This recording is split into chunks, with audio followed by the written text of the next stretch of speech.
नमस्कार, आप देख रहे हैं दी धनबाद रेजिस्टेंस। आज मैं आपको एक ऐसी खबर सुनाऊंगी जिन्हें सुनते ही आप चौंक जाइएगा।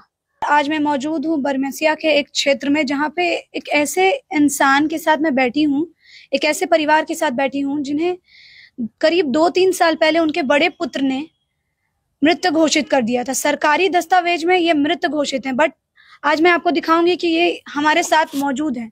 आइए इनसे बात करते हैं, इनके छोटे पुत्र से, कि किस तरह से इनके पिता को मृत घोषित कर दिया गया, इनकी जमीन को उनके बड़े पुत्र ने ले लिया। चलिए बात करते हैं इनके बेटे से। सर भैया बताइए कि यहाँ पे क्या हुआ आपके पापा के साथ? मेरे पापा का साथ जो है कि इंसाफी किया गया है। मेरे भाई ने मेरे साथ भी किया। जब हमने भी गया जमीन को हिस्सा करने के लिए, तो वो बोला कि तुम्हारा यहाँ हिस्सा नहीं है, तुमको जहां से लड़ना है जाके लड़ लो। उसके बाद हम पता करने के बाद जो है कि पापा को बोले जा करके बोलिए कि जा करके कि जमीन का हिस्सा नहीं देता है। पापा गया वहां, तो पापा को वहां मार पीट करके भगा दिया गया। भगाने के बाद जो है कि पापा आए, बोला कि हमको मारा पीटा। तो हम बोले क्या केस उस करेंगे, बड़ा बेटा है आपका, तो छोड़ दिए, हम बाकी देखते हैं कागज पत्तर निकाल करके। तो जब कागज पत्तर निकालने का चक्कर में हम आए, तो देखते हैं कि ये पापा को मृत्यु घोषित करके अपना नाम पे रसीद को कटा लिया गया। इसमें जो है कि सीओ भी साथ मिल करके कुछ पैसा दे करके 1-2 लाख रुपया दे करके वो अपना नाम पे जमीन को चढ़ा लिया। इसमें सर्वे वाला भी जो है कि साथ है। ये करीब कितने दिन पहले आप लोगों को पता चला? कि हमको पता चला है यही मात्र अभी 5-6 महीना हो गया रहा। 5-6 महीना से हम दौड़ धूप कर रहे हैं। अच्छा। तो हम भी तो मजदूरी खटते हैं, कितना मजदूरी छोड़ करके हम इधर उधर दौड़ते रहे। जो आपके पिताजी के नाम पे जमीन था वो कहाँ पे है, ये बताइए। ये डौहाटाण में जमीन है। वहाँ पे वो रहते हैं? जी वहीं रहते हैं, डौहाटाण में जमीन है। वो पूरा मार्केट बना के रखे हुए हैं, बड़ा सा गेट बनाया है, बिल्डिंग अपना बनाए हुए है, 8-10 गो मार्केट बना दिए हैं। और बोलता है कि इसमें तुम्हारा नहीं है। तो मेरा लड़की जब गया कि मेरा दादा का संपत्ति है, क्या है आप नहीं दीजिएगा, तो बोलता था यहाँ तो एबो का मत करना, तुम्हारा दादा का यहाँ कुछ है ही नहीं। अच्छा। उसके बाद बोला कि तुम यहाँ से चल जाओ, तुम लड़की है ना, तो तुमको भी मारेंगे। अच्छा, ऐसा धमकी दिया गया आपकी बेटी को? दिया गया, उनके बड़े पापा के द्वारा ऐसा धमकी दिया गया। आप अपने पिताजी का नाम, अपने भाई का नाम बताइए। अनिल गोराई। अनिल गोराई। अनिल गोराई। अच्छा। उसका लड़का का नाम है दिनेश गोराई, बबलू गोराई। अच्छा। और एक तो सुभाष गोराई। 3 बेटा है अनिल गोराई का, 3 बेटा। तीनों बेटा जो है कि हमसे भी लड़ने के लिए तैयार हो जाते हैं। तो आप लोग इसीलिए हम लोग लड़ाई झंझट नहीं चाहते हैं कि अगर सहूलियत से दे वो अपना हिस्सा रखे, मेरा हिस्सा हमको छोड़ दे। आपके बड़े भाई ने वो पेपर दिखाया जिसमें जमीन प्रॉपर्टी जो ट्रांसफर किया गया और घोषित किया गया है कि आपके पिता का मृत्यु हो गया है। हाँ वो दिखाया नहीं हमको, हम कोर्ट से निकाले गए हैं। कोर्ट में निकाल करके हम दिखाए हैं, तो कोर्ट से हमको निकला है पेपर, पता चला कि इसमें हाँ तो मेरा पिताजी को जो है कि मृत्यु घोषित कर दिया है। तो आप देख सकते हैं कि किस तरह से एक बड़े, मतलब इनके बड़े पुत्र ने इन्हें मृत घोषित कर दिया, और ये अपने छोटे पुत्र के साथ रह रहे हैं। और इन्होंने ये भी बताया कि इनकी बेटी जब अपने बड़े पापा के पास गई बोलने के लिए, तो उसे धमकी दिया गया कि तुम लड़की हो, तुम यहाँ से जाओ। ये रहे जमीन के कुछ सरकारी कागजात जिन पर बासु गोराई के बड़े पुत्र ने उन्हें मृत घोषित करवा दिया है और अपने नाम पर पूरी जमीन को कर लिया है। उसी के खिलाफ बासु गोराई ने अंचला अधिकारी को चिट्ठी भी लिखी है। साथ ही आगे जमीन की कुछ और भी दस्तावेज दी गई हैं।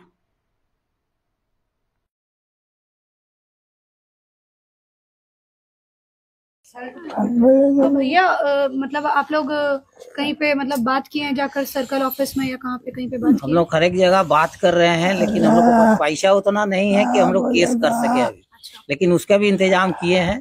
आपके भाई के तरफ से, कुछ बड़े भाई के तरफ से कोई स्टेटमेंट आया कि ऐसा करो, ऐसा मत करो? ना, वो डायरेक्ट बोल दिया जा करके कोर्ट से लो। अच्छा। कोर्ट आओ, कोर्ट से ले लेना हमसे। तो आपने ये नहीं कहा कि मैं प्रूव कर दूंगा कि मतलब मेरे पिताजी अभी? मेरे पास में प्रूफ नहीं था, अब मेरे पास में प्रूफ आ गया है, फिर भी बोलता है कि नहीं, हम नहीं मानते हैं, तुम कोर्ट से ही लड़ो। अच्छा। तो देखिए किस तरह से उनके पिताजी हमारे साथ मौजूद हैं। आइए उनसे बात करते हैं कि क्या मामला, ये इस मामले को किस तरह से ले रहे हैं। बताइए, बताइए कि कहाँ, मतलब आपका बेटा आपके साथ क्या क्या किया, क्या गलत किया आपका बेटा आपके साथ? गलती बताइए। गलती कुछ हमारा गलती यही है, समझे ना। वो जब से शादी उदी किया है, समझा ना, बस 1 महीना रहा और अपना अलग चल गया। हमको क्या बोला, हम जाते हैं उस जमीन पर, हम घर बना के सब लोग साथ में रहेंगे, साथ में रहेंगे। हाँ, ये आपको पहले कहानी बताया? तुम्हारा नाम से केस चलता है, हाँ, इसीलिए तुम हमको दे दो। केस खत्म होगा तब ना तुमको देगा, बताएगा। अभी बचा कहाँ से देगा? अच्छा, खाना पीना नहीं देता है। खाना पीना जब से शादी हुआ है तब से खाना पीना भी नहीं देता है। 4 लड़का का बाप है, मतलब खाना पीना अभी तक नहीं मिला। तो हमरा कोई तुमको गांठ लगाता है, उसको किसको लिए लगाता है? हमरा मोटा मोटी हम जानते हैं नहीं कुछ, इसी के लिए 420 किया जमीन पर, समझे ना। वो 420 करके जमीन दिया है, उसको सीधा ऐसे करके घुटार लो साले के, और उससे कोई निमंत्रण नहीं है। वो हमरा कोई नहीं आपका। आप पहले हम बोले थे बेटा कैसे ऐसे होता, क्या करेगा? अरे छोड़ दो साला को बेटा, मैं तो शेष तक कर नहीं पड़ा। हमको जहाँ खड़ा करेगा, जहाँ हमको देख के तो बोलेगा इसको तो मार दिया जा, यहाँ आया बोल के तो खाना मिल रहा। आपके ये बेटा आपको रखे हैं तो तुमको साला शादी भी दिया, शादी में 500 रुपये हम दिया तब शादी करने गया, समझे ना। सब कुछ भलाई किया है, हम बोका है बोका, समझा। इसी करके 420 करके जगह को लिखा। আর তুমি যখন গিয়েছিলে কি হিস্সা করো তখন কি বললো ওইটা বলে দাও। যখন তুমি বললে না কি बंटवारा करो, তখন কি বললো সেটা বলো। जब बोले जो बंटवारा करो तो बोले तेरा बाप का है, बोले ना है, मेरा बाप का नहीं है, तेरा बाप का है, रहने का जगह दो। और यहाँ दखल करने के लिए आएगा, यहाँ दखल करेगा ना, अब आएगा तो मारगो करेगा तुमको। मतलब आपके ऊपर हाथ उठाने का कोशिश किया गया। साला बेटा हो कि तुम साला ऐसा बात बोल रहा, साला के लेकर घुसाड़ दो साले के, हम देख लेगा ये तुम्हारा ही शास्ति हुआ। एक दफा जेल खटाया था हम उसको। अच्छा। हाँ, तो मोहन माता बोल के तब जाके छोड़ा के लाया था। आप देख सकते हैं किस तरह इन्होंने अपनी आप बीती सुनाई। इनके बड़े बेटे ने कितना अत्याचार किया इन पे, और इनके छोटे बेटे इन्हें रख रहे हैं यहाँ पे, एक बेटे होने का फर्ज निभा रहे हैं। किस तरह से इनके बेटे ने इन्हें पहले ही मृत घोषित कर दिया। चलिए इनकी पोती से बात करते हैं कि जब ये सर्कल ऑफिस गई सर्कल ऑफिसर के पास, तो उन्होंने इसे क्या आश्वासन दिया है? आप पहले अपना नाम बताइए। मैं पायल कुमारी, मैं दादाजी की पोती हूँ, छोटे बेटे मनोज गोराई की बेटी पायल। तो मैं गई थी सीओ ऑफिस गई, मैं सीओ सर से मिली। जब मुझे पता चला कि मेरे दादाजी को मृत साबित करके मेरे बड़े पापा ने अपने नाम पे सारा प्रॉपर्टी कर लिया है, तो मैं जब गई सीओ सर के पास तो मैं उनको बताई। पहले मैं एक बार गई तो वो कोई एक्शन नहीं लिए, बस पेपर को मैं उनको, उस टाइम आपके पास कोई प्रूफ नहीं? जी मेरे पास प्रूफ थी, मैं उनको दी थी और वो लिए भी और लेकर के साइड में वो रख रहे थे। तब उन्होंने कोई प्रतिक्रिया नहीं दिया? जी नहीं। मैं उनको जब बोली कि सर आप इसे साइड में रख रहे हैं, आप एक बार इसे पढ़िए तो इसमें क्या है। तो बोले क्या पढ़े, वो मेरे को जवाब दिए कि क्या पढ़े। तो मैं बोली कि देखिए आप एक बार पढ़ तो लीजिए। तब वो जब पढ़ लिए तो मेरे को बस पेपर दे दिए। दादाजी को मैं साथ में लेके गई थी, उन्होंने दादाजी को भी देखे और क्या है कि ठीक है जाओ कर्मचारी से रिपोर्ट करवाओ। मैं कर्मचारी से रिपोर्ट करवाई, कर्मचारी ने लिया पेपर और लेकर के वो अंदर घुस गए। अपने ऑफिस के अंदर। उसके बाद मेरे को बोल दिए कि जाओ इससे मतलब कि पंचायत से ये कुछ लिखवा के लेके आओ कि तुम्हारे दादाजी जीवित है। जब मैं वो पेपर भी लिखवा के लेके गई तो वो बोलते हैं कि नहीं उससे कुछ नहीं होने वाला, वो करवा लिया है ना अपना नाम पे, तो अब उससे कुछ नहीं होने वाला है, अब तुम जाओ, अब हम लोग पंचायत करेंगे। तो वो अब इसका क्या सोल्यूशन निकलेगा। फिर मैं दोबारा फिर से मैं पेपर लेके गई, वहां पे दोबारा दी, मैं रिसीप्ट लाई हूँ, मैं रिसीप्ट दिखा सकती हूँ, मैं दी वहां पे। उसके बाद मैं एक बार वो रिसीप्ट दे दिए, फिर मैं सीओ से मिली, मैं उनको बताई कि आप ये कुछ कर ही नहीं रहे हैं, मैं आपको पेपर दे के गई हूँ, आप कुछ कार्रवाई कीजिए, ये कैसे मेरे दादाजी का इतना साल 100 ईयर हो चुका है, उनको सही से सुनाई नहीं देता है, ठीक से दिखाई नहीं देता है, वो पैर से सही से चल नहीं पाते, उनको मैं कितना बार यहाँ पे लेके आऊंगी लेके जाऊंगी। तो फिर वो बोलते हैं कि ठीक है कर रहे हैं ना, कर रहे हैं, धीरे धीरे होगा। तो ऐसे करके वो उन्होंने फिर से कर्मचारी को पेपर थमाया हाथ में और बोले कि कब तक हो जाएगा। तो वो कर्मचारी ने जवाब दिया कि हाँ जनवरी तक तो हो जाए, वही मतलब कि सीओ ही बोले कि जनवरी तक हो जाएगा। तो वो बोलते हैं कि हाँ हो तो जाना चाहिए। उसके बाद फिर कोई एक्शन नहीं, उसके दोबारा फिर मैं देखी इतना मतलब 1 मंथ होने को आया लेकिन कोई एक्शन नहीं लिया। ये करीब कौन से महीने की बात है, कौन सा कितना तारीख था, आप बता सकती हैं आप कब गई थी लास्ट? ऐसे तो मैं दिसंबर में एक पेपर जमा की थी जिसका कोई कार्रवाई नहीं किया गया, वो लगभग मैं मतलब कि 23-24 तारीख के आसपास में गई थी। उसके बाद फिर जब उसका तो मेरे को रिसीप्ट नहीं मिला था क्योंकि वो पेपर लेकर के कर्मचारी घुस चुके थे अपने ऑफिस में। लेकिन सेकंड टाइम जब मैं देने के लिए गई वो फिर से मैं 8 तारीख को गई थी और 8 तारीख को देने के बाद उसका मेरे पास रिसीप्ट है। 8 तारीख को देने के बाद, 8 जनवरी को जी 8 जनवरी को। और उसके बाद मैं जब मुझे ये पता चला कि इस तरह से हुआ है तो मैंने मेरे बड़े पापा के मंझले वाले बेटे को कॉल लगाया। मैंने उन्हें कहा कि ये आप क्या किए हैं मेरे दादाजी को, मैं उसका रिकॉर्डिंग भी सुना सकती हूँ, मेरे पास रिकॉर्डिंग मौजूद है।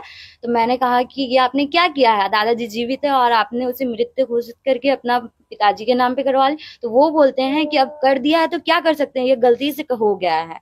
तो हम बोले कि ये गलती से हो गया है तो फिर इसका आप क्या करना चाहते हैं, इसको आप ठीक करवाना चाहते हैं या फिर ऐसे ही छोड़ देना चाहते हैं।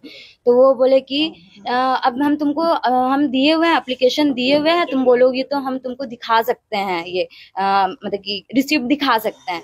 तो हम बोले कि आप क्या चाहते हैं, हम लोगों का हिस्सा देना चाहते हैं या नहीं देना चाहते हैं। तो वो बोले कि नहीं ये सबसे दूर रहो, मैं अगर चाहिएगा तो हाँ ये जमीन उमीन हिस्सा उस्सा तुम लोग को यहाँ पे कुछ नहीं मिलेगा, ये सब चीजों से दूर रहो जी। हाँ। तो ये करीब ये बता रही हैं, इनकी पोती बता रही हैं कि ये सबसे पहले सर्कल ऑफिस में गई थी करीब 1 महीने पहले, जहां से उन्हें वैसा कोई आश्वासन उस समय नहीं दिया गया। पेपर सरकारी दफ्तर में इधर से उधर जाता है, आप सबको पता है। उसके बाद ये दोबारा वहां गई, फिर इन्हें रिसिप्ट दिया गया। जब ये क्वेश्चन की कि क्या प्रोसेस आपने आगे बढ़ाया है, मेरी बातों को सुनिए, लेटर में क्या लिखा हुआ है बताइए, तो इन्हें रिसिप्ट दिया गया और आश्वासन दिया गया कि आगे कार्रवाई होगी। फिर ये वहां से निकली, फिर वो अपने चाचा के बड़े पापा के बेटे से बात की, जहां उनके बेटे ने, इनके भाई ने, जो कहने के लिए भाई ने उन्हें साफ साफ कह दिया कि तुम इससे दूर रहो, तुम लड़की हो, तुम लोगों को कुछ नहीं मिलेगा, साफ साफ कह दिया गया। तो मैं बताना चाहूंगी आज 27 जनवरी है और आज जिन्हें सरकारी दस्तावेज में मृत घोषित कर दिया गया है वो आज हमारे साथ हैं, वो जिंदा हैं। तो आज आप सभी डेट नोट कर लीजिए, आज 27 जनवरी है और आज इनके दादाजी हैं। तो मैं कहना चाहूंगी कि जल्द से जल्द इस पर कार्रवाई होनी चाहिए, इन्हें इनकी जमीन, इनका हक मिलना चाहिए। और एक बात भी, और ये और कुछ कहना चाहती है तो मैं इनके तरफ। और मैं जब इससे पहले जब ये हम लोगों को नहीं पता था कि ये सब काम किए हैं, तब मैं जब गई थी अपने पापा को लेके, मैं मॉर्निंग वॉक पे गई थी, तब मैं उधर ही से उनके घर पे गई थी। तो जब मैं और मेरे पापा जब गए थे उन लोगों के पास, तो जब बोले कि हम लोगों का यहाँ पे देना है या नहीं देना है, हिस्सा हम लोगों को चाहिए क्योंकि, तो वो बोले ना कि नहीं यहाँ पे तुम्हारे यहाँ पे कुछ नहीं है, यहाँ पे मत आना दोबारा। तो हम लोगों को इस तरह से, और उनका 3 बेटा है, जो बड़ा बेटा दिनेश गोराई, मंझला बेटा सुभाष गोराई और छोटा वाला बेटा बबलू गोराई। इन तीनों ने आकर के हमारे सामने खड़े हो गए और बोले, मेरे पापा को बोले कि जाओ जाओ, नहीं तो यहाँ पे अगर हमको ऐसे भी बहुत धमकी आता है कि तुमको मार देंगे, अगर हमको कोई अगर हाथ उठा, मतलब कि हमको अगर कुछ हो जाएगा तो हम तुमको फंसा देंगे कि मेरा छोटा भाई हमको मार दिया जमीन के लेकर के। और भी मतलब कि वो, और छोटे वाले बेटे जो कि रेलवे में जॉब करते हैं, मंझले वाले बेटे भी प्राइवेट में जॉब करते हैं। उन लोगों का, वो लोग क्या शिक्षित है, जॉब करते हैं, उन लोगों को कॉमन सेंस नहीं है कि एक बुजुर्ग दादाजी है, 100 ईयर्स हो चुका है इनका, कि वो लोग कभी इनसे कभी पूछे तक नहीं कैसे हैं, कभी देखने तक नहीं आए, कभी पूछे नहीं कैसे हैं, कुछ चाहिए या नहीं। आप लोग जॉब कर रहे हैं, हम लोगों के पास तो कुछ भी नहीं है। हम लोगों का ये जो जिस जमीन में हम लोग रह रहे हैं, ये भी हमारा भी अपना नाम पे नहीं है यहाँ पे, जो कि मेरे दादाजी इस जमीन में 80 साल से दक्कल करके यहाँ पे है, फसल उसल करते थे और अपना जीवन यापन उनके साथ, उनके छोटे बेटे मनोज गराई, मेरे पिताजी जो, वो भी यहाँ पे उनके साथ रहते थे, सब कुछ यहीं पे रहे।